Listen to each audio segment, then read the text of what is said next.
Listo. Bueno, entonces, pero todo esto, ¿cómo se da? O sea, conceptualmente ya hablamos de la memoria virtual, ya hablamos de que existe un paginador, ya hablamos de que existe un intercambiador, ya incluso hablamos de los aspectos de rendimiento, de cómo nos beneficia, cómo nos perjudica el intercambio, beneficia en la multiprogramación, perjudica en el rendimiento, pero ¿cómo es que se da este reemplazo de páginas? ¿Cómo es que ocurre? Bueno, al incrementar el grado de multiprogramación con las características de la paginación, se corre el riesgo de sobrecomprometer la memoria, es decir, de ofrecer más de lo que puedo dar. Es como cuando decimos gasto más de lo que gano, ¿no? O sea, me endeudo.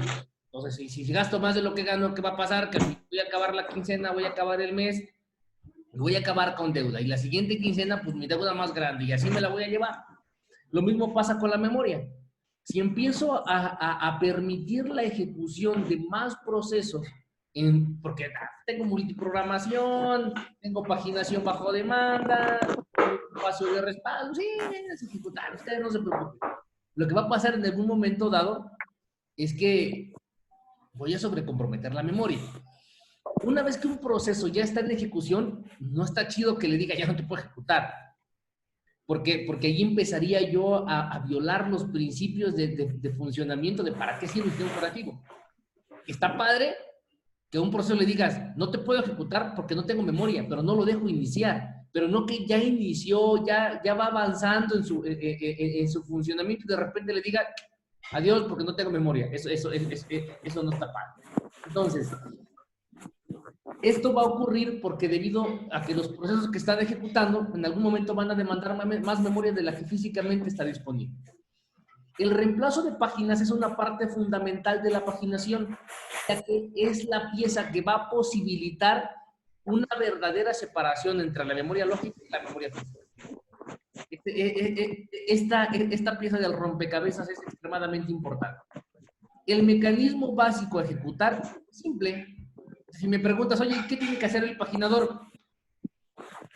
Pues mira, si todos los marcos están ocupados, perdón, el reemplazador o el intercambiador, si todos los marcos están ocupados, el sistema deberá encontrar una página que pueda liberar y guardarla en el espacio de intercambio en el disco. Así, la pregunta del millón es, de todos los marcos que tengo en mi memoria, ¿a quién selecciono para podérmelo llevar? Ese tema es algo no trivial de resolver. Hay algunas propuestas, algunos esquemas algorítmicos que nos ayudan a que la decisión sea más o menos simple en función del objetivo que se busca cumplir, pero no es trivial. Una vez que se liberó ese marco, esa decisión difícil ya la tomé, ya liberé el marco, ¿va? Ahora, ¿qué sigue? Una vez liberado el marco, se puede utilizar para cargar la página que está en el almacenamiento secundario y que requiere una memoria principal. Lo anterior, por lógica, requiere una doble transferencia. Si ya hablábamos del tiempo hace un momento en el que nos pega el fallo de página, cuando se da un fallo de página y la memoria está llena, ¿qué crees? La transferencia es doble. Porque no solo tengo que traer del disco a la memoria, sino ahora además tengo que llevar de la memoria al disco. Al tiempo del que hablamos hace un momento, multiplícalo por 2. Entonces, a alguien se le ocurrió y dijo, a ver, espérame tantito. ¿Me puedo ahorrar esa doble transferencia? Sí, en algunos casos, no siempre. ¿Cómo lo voy a hacer? Voy a agregar otro bit. Hace un rato hablábamos del bit de válido e inválido, que me decía que si una página estaba cargada en memoria o no. Si no estaba cargada, pues la traía del disco acá. Ahora, necesito además marcarle o agregarle un bit de modificación. ¿Por qué? Porque yo lo que necesito saber es, si una página que está en memoria, que está en un marco, va a ser una página víctima, porque es una página que me voy a llevar al almacenamiento secundario, lo que tengo que saber es si la página fue modificada. Si la página fue modificada, Entonces necesito copiarla al disco, porque no quiero perder la información que se escribió en la RAM. Pero si la página no fue modificada, ¿para qué me la llevo? Si no fue modificada, quiere decir que es una copia fiel de la que está en el almacenamiento de respaldo. Entonces no me la llevo. Entonces, cuando el sistema operativo elige una página víctima, si su bit de modificación está encendido, implica que dicha página deberá guardarse en el disco. Pero si está apagado, quiere decir que la información en disco es idéntica a su copia en memoria. Entonces, el encargado de decidir qué página se va a reemplazar, marcándola como víctima, es el algoritmo de reemplazo de páginas. Así se le conoce. Lo que busca este algoritmo es que para un patrón de accesos dado permita obtener el menor número de fallos de página. O sea, aquí el mejor algoritmo para reemplazar páginas va a ser aquel que va a provocar la menor cantidad de fallos de página.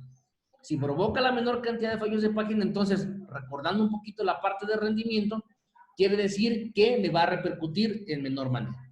Para analizar entonces un algoritmo de reemplazo, si se busca la cantidad de fallos de páginas producidos, además de la cadena de referencia, es necesario conocer la cantidad de páginas y marcos del sistema que se está modelando. Eso es primordial para querer o intentar analizar un algoritmo de reemplazo. Vamos nosotros a analizar 3 enfoques, 3 esquemas no muy complicados para más o menos darnos una idea de la chamba de un algoritmo de reemplazo. El más fácil y trivial, no el más óptimo, de hecho es el menos óptimo de los que pudiéramos pensar, es el FIFO. El FIFO, como en la planificación, primero que entra, primero que sale. ¿Qué me dice la imagen? Tengo una memoria con 3 marcos, o sea, una memoria muy pequeñita para efectos de la ilustración. Tengo una memoria con 3 marcos. Estos marcos son constantes, son los mismos, solo tengo 3 marcos. Lo que tengo acá arriba, estos números, son cadenas de referencia, es decir, estoy haciendo referencia a esas páginas y lo que quiero saber es si esas páginas están o no en memoria. ¿Sale? Entonces, inicialmente pienso que mi memoria está vacía. Entonces, cuando alguien hace referencia a la página 7, ¿qué pasa? Ocurre un fallo de página. ¿Por qué? Porque hablando de una paginación por demanda pura, pues esa página está en el almacenamiento secundario, no está en el disco. Entonces, esta flechita lo que me dice es que ocurre un fallo de página. ¿Sale? Y entra el marco a la memoria. Viene la página 0, una referencia a la página 0, y como no está en memoria, ocurre un fallo de página y tengo que traer la página 0 a la memoria. Viene una referencia a la página 1, y como la página 1 no está en memoria, ocurre un fallo de página y lo traigo a la memoria. Hacen referencia a la página 2. Oye, espérame tantito, ya son 4 páginas y solo tengo 3 marcos. La memoria está llena. Ya no hay espacio. ¿Qué tengo que hacer? Tengo que elegir dentro de estos 3 marcos, uno de los 3 tiene que liberarse. FIFO me dice que tengo que liberar al primer marco que se haya ocupado. Es decir, ¿cuál fue el primer marco que se ocupó? El 7. Entonces, aquí, este se vuelve mi marco víctima. Ah, ya. Eso era Este lo que se iba a vuelve mi preguntar. marco víctima. Déjenme, busco aquí la anotación. Este se vuelve mi marco víctima. Y al volverse mi marco víctima, entonces, cuando ocurre la referencia en 2, ese es el que se reemplaza. Por eso es que entra aquí 2. Si se dan cuenta, 0 y 1 se mantienen. Pero 2 no. ¿Por qué? Porque 7 fue el primero en entrar. Ocurre otra referencia. ¿A quién? A la página 0. Pero como la página 0 está cargada en memoria, entonces no hay un fallo de página. Aquí no ocurre un fallo de página. Es decir, ese fue un acceso, digamos, bonito a la memoria. Después viene una referencia a la página 3, pero yo checo mi memoria y no está. O sea, aquí no está 3. Ahí no está 3. Ando buscando el borrador.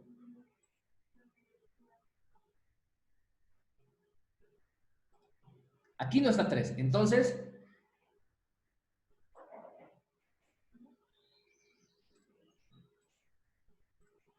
¿qué pasa? 3 tiene que entrar. ¿Quién cumple con la característica para salir? ¿Quién fue el primero en entrar? ¿2, 0 o 1? El 0. 0. Como aquí no se considera un fallo de página, 0 es la más vieja. Entonces, este marco es el candidato. Y aquí es donde entra 3. Entonces tengo ahora mi memoria, este es su estado. Profe, una pregunta. ¿Sí? Esos marcos esas páginas cuando las saca del marco, las pone en el disco duro. Las lleva al disco, sí fueron modificadas. Ok, o sea, si no son modificadas, esas, o sea, O sea, si no son no hubo una modificadas. modificación, si no hubo una modificación de esa región de memoria, no la llevo al disco, solo traigo del disco. Pero si hubo una modificación, llevo al disco y después traigo. Ok, sí. Va que va. Entonces, pero aquí empiezo a encontrar una deficiencia del FIFO. Porque fíjate, aquí saqué a 0 para meter 3, pero la siguiente referencia a memoria era la página 0. Entonces, güey, si ocurre el escenario que acaba de mencionar Víctor, probablemente la tuve que llevar al disco para traer una página nueva y ahora resulta que la tengo que volver a traer. O sea, ahí es donde empiezo a notar deficiencias. Fíjate, 0 tiene que venir. ¿Quién es la más vieja? 1. Entonces, aquí está y entra otra vez este fallo de página. Viene 4. ¿Quién es la más vieja? 2. Queda este estado.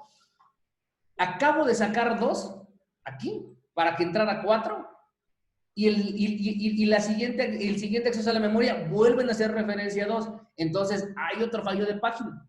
Y a lo mejor tuve que hacer una doble transferencia. Bueno, fuera que nomás hiciera una, pero probablemente tuve que hacer 2. Y entonces así van todos los accesos a memoria. Y con esta cadena de referencia, quiero que observen esto. Tengo un fallo de página, 2 fallos de página, 3 fallos, 4, 5, 6, 7, 8, 9, 10, 11, 12, 13, 14, 15 fallos de página. Con esa cadena de referencia. Con un enfoque FIFO. ¿Sale? Un segundo.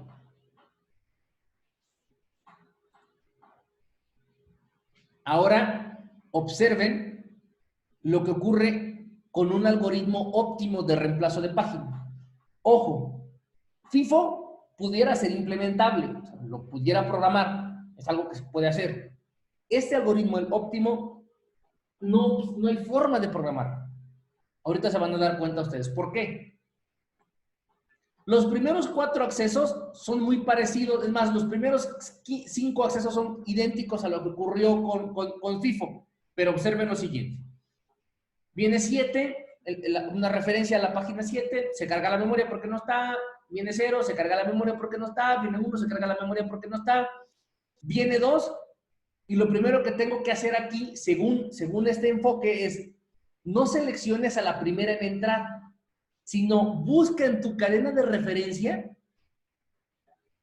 cuál es la página que van a referenciar más en el futuro, es decir, de entre 7, 0 y 1, ¿cuál es la que no se referencia próximamente? Pues checo aquí y mira, aquí viene 0, entonces 0 no es candidata. Empiezo a buscar en mi cadena de referencia 1 es candidata. Entonces, pues ya no hay más que buscarle. 7 seguramente está más adelante. 7 es candidata. ¿Qué problema le ven a eso? ¿Qué problema le ves a eso, Iván Salgado? Pues que el 7 ya no se va a referenciar hasta mucho después, ¿no? Entonces es el que tendría que tomarse como víctima. O sea, sí, esa parte está claro. Pero ¿qué problema le ves? O sea, ¿hay posibilidad de saber eso? O sea, ¿cuál es el requerimiento no. que tiene ese algoritmo? ¿Cuál es el qué, perdón? ¿Cuál es el requerimiento? ¿Cuál es su premisa de este algoritmo o de este enfoque?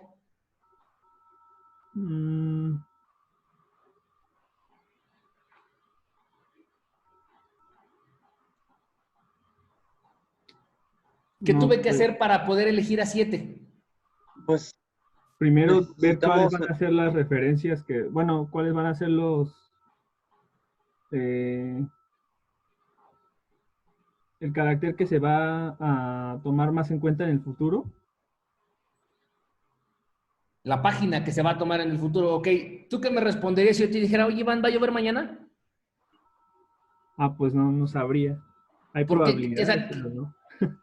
¿qué te estaría yo de, qué tendrías que saber tú para saber si va a llover mañana?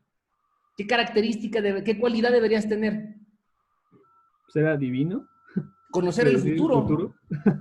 O sea, prácticamente eso le estamos pidiendo a este algoritmo, que conozca el futuro de ejecución de los procesos. Si el planificador no puede determinar nada de la ejecución de los procesos, o sea, si es difícil saber cómo se van a ejecutar los procesos para ver a quién planifico, a quién bloqueo, a quién no bloqueo. O sea, si el planificador supiera que va a poner en el CPU un proceso que se va a bloquear por un dispositivo de entrada y salida, no lo planifica, ¿estás de acuerdo? O sea, lo mismo estoy pidiendo acá, que la administración de memoria sea divina y sepa qué marcos o qué páginas se van a referenciar para que en función de eso vaya cambiando, vaya intercambiando las páginas. Es algo imposible. Pero bueno, en el hipotético caso de que yo pudiera hacer un algoritmo bajo esta premisa, observa que aquí cambié 7 porque no lo iba a referenciar. Entonces, 0 ya está en la memoria. Cuando entra 3, una referencia a 3, pues 3 no está. Verifico, a ver, 2. Ah, no, pues a 2 lo voy a ocupar aquí. Pero a 0 lo ocupo antes. ¿A quién lo ocupo antes que a 0 y que a 2? Pues a 1. Entonces sale 1. Y así me la voy viendo, pero tengo que conocer el futuro. Contra el FIFO, observa cuántos fallos de página realmente hay.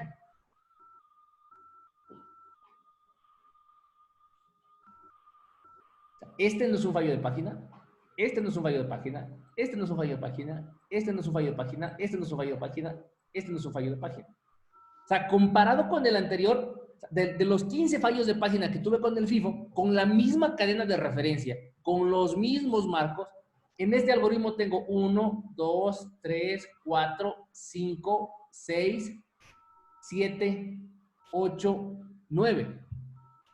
O sea, le bajé considerablemente el número de fallos de página que realmente ocurren. ¿Sale? Pero este es imposible. No lo puedo hacer. Ok, bueno, cámara. Entonces, hay uno que es un poquito más realizable. Sigo dejando ahí las marcas, pues para que nos den una idea con las comparativas anteriores. Este algoritmo es el que se le llama de reemplazo de páginas menos recientemente utilizadas, o LRU. Es más realizable, ¿por qué? Porque este no conoce el futuro, es imposible que lo conozca, pero lo que hace es muy parecido a lo que hacen los algoritmos para la predicción del clima.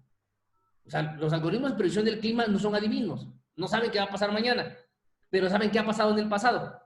Y en función de lo que ha pasado en el pasado, con esos datos intentan predecir lo que va a pasar mañana. Lo mismo hace el RU. El RU dice, bueno, a ver, yo me fijo en los accesos a memoria del pasado para que en función de los accesos de memoria del pasado yo pueda más o menos predecir el futuro. En algunas ocasiones le voy a atinar, en otros quizá voy a fallar, pero lo intentaré. Entonces, 7, como no está, entra. 0, entra. 1, entra. Son fallos de página. 2. ¿Quién es el más recientemente utilizado en este momento? El 1, ¿no? Aquí, la más reciente utilizado es 1. Y antes del 1 es 0. ¿Quién es el que no se ha utilizado recientemente? El 7. 7. Entonces se va 7. Siguiente acceso a la memoria, 0. Pues 0 está. Entonces 0 se vuelve el más recientemente utilizado. Antes de 0, ¿quién está? 2. El 2. Entonces, cuando llega a 3, ¿quién es el más viejo? 1. O sea, donde está la página 1 no ha sido referenciada recientemente, entonces se va 1. Entra 3. Viene 0, pues 0 Ya está. está. Cuando más viene difícil. 4, ¿quién es la que no se ha usado recientemente? Pues 2. El 2. Entonces entra 4. Cuando entra 4, esa se vuelve la más recientemente utilizada. La anterior fue 0. En la anterior es donde está el marco 3. Entonces, cuando viene 2, desocupo donde está el marco, donde está la página 3. Y así me la llevo.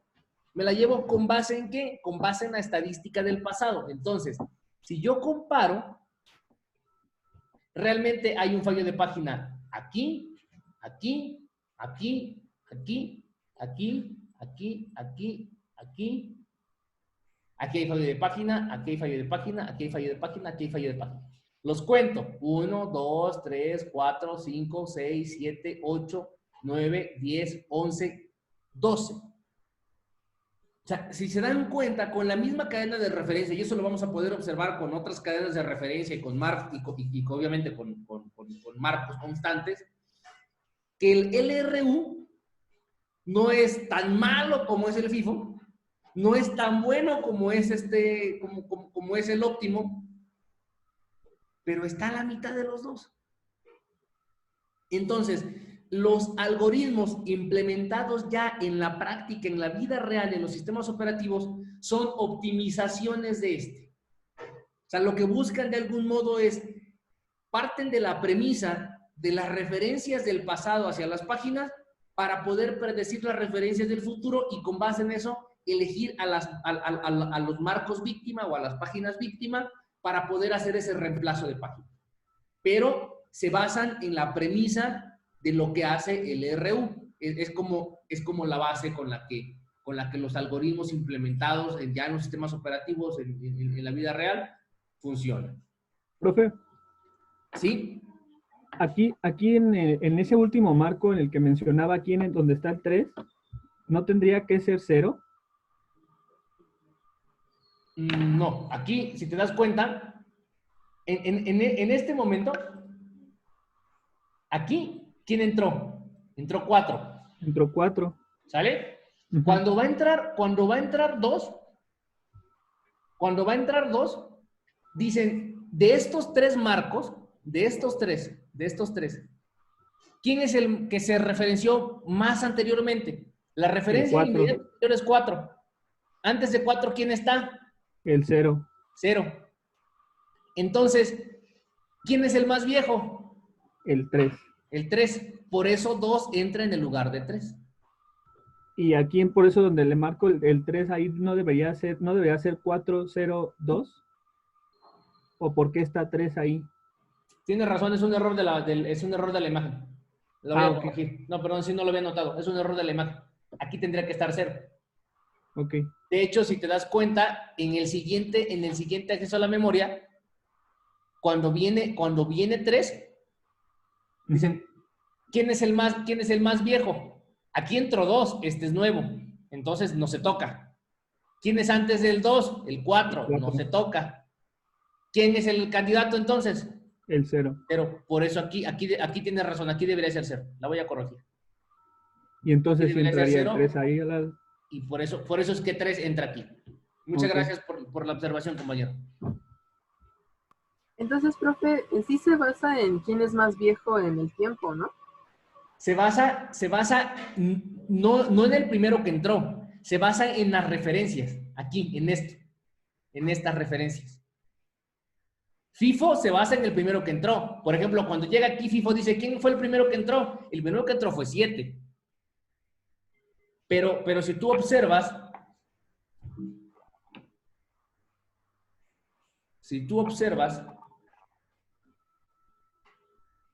aquí está. Déjame borro. Si tú observas, aquí entró 0. Aquí entró 0. Cuando ocurre una referencia nuevamente a 0, como no se considera un fallo de página, entonces esta referencia no la cuenta. Y como no la cuenta, 0 sigue siendo vieja de forma tal que cuando ocurre este fallo de página, lo selecciona como candidato a salir. Porque esta referencia no la está contando, ¿sí la ves? Porque dice, ¿cuándo entras a la memoria? Ah, 0 entró acá. Entonces, como entró hasta acá, es más vieja que 1 y que 2, que es lo que están aquí. Entonces, como es más vieja que 1 y que 2, entonces va a 0. ¿Sí lo ven? Esa es la diferencia entre FIFO y LRU. LRU cuenta la referencia a la página. FIFO se queda con el momento en el que entró la página a la memoria. ¿Vale? ¿Dudas? ¿No? Sí.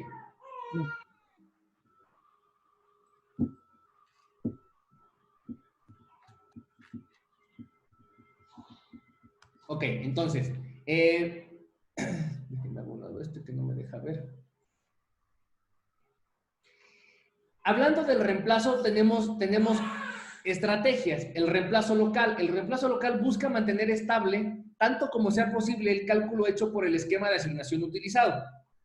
Cuando se presenta un fallo de página, las páginas que se consideran candidatas solo son páginas del proceso que cause el fallo de página. Es decir, si yo proceso 1 causé un fallo de página, el reemplazo local se va a llevar páginas que sean mías, no que sean de otro proceso.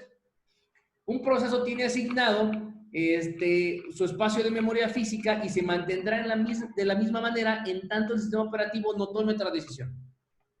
Esto lo que busca es, si tú estás generando fallos de página, te quito memoria a ti. No afecto o no perjudico a los demás procesos que se están ejecutando. Por otro lado, tengo un esquema de reemplazo global. Los algoritmos de asignación determinan el espacio de memoria de un proceso cuando se inicializa. Y esto va a influir, evidentemente, en los algoritmos de reemplazo. Entonces, los algoritmos de reemplazo de páginas operan sobre el espacio completo de memoria, es decir, en toda la RAM. La asignación física de cada proceso puede variar según el estado del sistema momento a momento. Y en un reemplazo global, si ocurre un fallo de página, ahí sí selecciono como página víctima cualquier marco, no importa que no sea del proceso que generó el fallo de página. Y pensando en un esquema mixto, lo que se pudiera tomar en cuenta es que cuando se sobrepasa la cantidad de memoria que se estaba demandando por un proceso, podríamos decir que podemos elegir como páginas víctima o como marco víctima aquellos que están asignados a procesos con prioridad menor al proceso que generó el fallo de página. Si ustedes recuerdan, por ahí vimos cuando estábamos viendo la administración de procesos, cómo en Unix se hacía el cálculo de una prioridad dinámica para estar trabajando con los procesos. Entonces, si ocurre un fallo de página, yo puedo marcar como página candidata a las páginas de los procesos cuya prioridad es menor a la del proceso que generó el fallo de página. Esta política es congruente con el comportamiento de los planificadores, que si ustedes recordarán, se utiliza como una política de planificación la prioridad de los procesos. Entonces, el reemplazo local es más rígido y no permite aprovechar los periodos de inactividad de algunos procesos para mejorar el rendimiento. Es decir, si hay procesos que están inactivos, pues dicen, no lo toco. ¿Por qué? Porque es reemplazo local, entonces las páginas o los marcos candidatos solo son los tuyos. No importa que otro proceso no esté haciendo nada y tú estés muy activo. Solo voy a elegir tus marcos asignados y voy a elegir tus páginas. Oye, pero los de los demás procesos no, porque soy un reemplazo local. Por el contrario, los esquemas basados en reemplazo global pueden llevar a rendimiento inconsistente. Es decir, pudiéramos aprovechar la ventaja de que haya procesos inactivos, pero en algún momento dado se pudieran generar algunos estados inconsistentes, dado que la asignación de memoria física puede salir de control de cada proceso, ya que la misma sección de código presenta en tiempos de ejecución muy distintos y las porciones importantes de memoria fueron paginadas a disco. La hiperpaginación, que este es un problema de la paginación bajo demanda. ¿Qué es la hiperpaginación? Es un fenómeno que se puede presentar por varias razones. Aquí dos de ellas. Cuando un proceso tiene asignadas pocas páginas para realizar su trabajo y genera tantos fallos de página a una frecuencia que le impide realizar trabajo real. Es decir, el proceso no se puede ejecutar porque realmente lo que está generando son puros fallos de página y no trabaja porque está yendo a traer páginas a disco. Escenario 2, cuando hay una ejecución cuando hay en ejecución demasiados procesos en el sistema y los constantes fallos y reemplazos impiden que todos los procesos involucrados avancen. El primer escenario se da en un reemplazo local, el segundo escenario se da en un reemplazo global. ¿Por qué? Porque pudiera darse el caso que como hay tantos procesos en ejecución, que cuando ocurre un fallo de página en un proceso, se selecciona una página de otro proceso, pero ese proceso está activo, entonces referencia esa página que fue llevada a disco.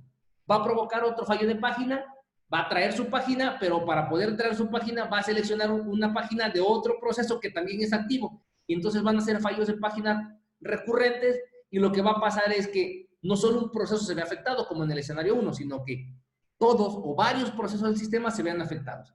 Eso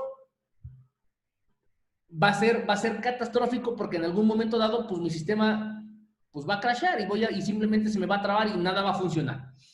Una salida sería reducir el nivel de multiprogramación, es decir, para evitar la hiperpaginación, una alternativa es reducir el grado de multiprogramación. Es decir, el sistema puede seleccionar a uno o más de los procesos y suspenderlos por completo hasta que el sistema se estabilice. Es decir, a ver, detecto cuál de los sistemas están generando un montón de fallos de página, los suspendo, no los planifico.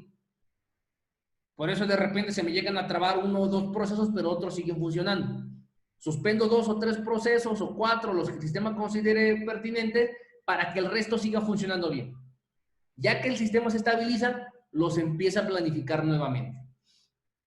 Podría seleccionarse, por ejemplo, el proceso con menor prioridad, al que esté causando más cantidad de fallos o al que esté ocupando más memoria. Son las 3 políticas que yo pudiera elegir para ver a qué proceso suspendo. Suspendo al de menor prioridad, no es crítico, entonces lo suspendo, pero si suspender ese proceso no me saca del atolladero, entonces esa política no me sirve. Quizá una política más ad hoc al escenario sería pausar al proceso que esté generando más fallos de página. Eso pudiera ser muy útil. Pero a lo mejor el proceso que más fallos de página me genera es el proceso que está siendo más utilizado o el proceso que el usuario está demandando. Entonces, ahí ya es útil para el sistema operativo, pero no para el usuario, ¿no? Y un tercer escenario podría ser al proceso que esté utilizando más memoria, que no necesariamente es el proceso más utilizado, pero al final de cuentas es una política. ¿Cómo podría ver yo la hiperpaginación o la ocurrencia de la hiperpaginación en un momento dado? Si yo observo la gráfica, en mi eje Y tengo el uso del procesador, en mi eje X tengo el grado de multiprogramación, que quiere decir que van creciendo las dos, es decir, conforme van ejecutándose más procesos, el procesador se va usando cada vez más, pero en un momento dado, ambos caen. Es decir, mi uso de CPU cae. ¿Por qué? Porque no hay ningún proceso ejecutándose, porque mi máquina está ocupada intercambiando información entre el disco y la memoria, pero mi CPU no está haciendo nada. Entonces mi uso de CPU cae. Pero por otro lado, todos mis procesos se me traban. O sea, si yo observo el planificador de tareas, mi CPU está sin hacer nada, pero todas mis aplicaciones están trabadas. ¿Eso qué quiere decir? Que acaba de ocurrir una hiperpaginación.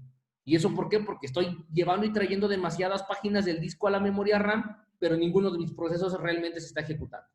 ¿Sale? 5 minutos para que se nos corte la comunicación. Voy a pausar y nos volvemos a conectar, por favor.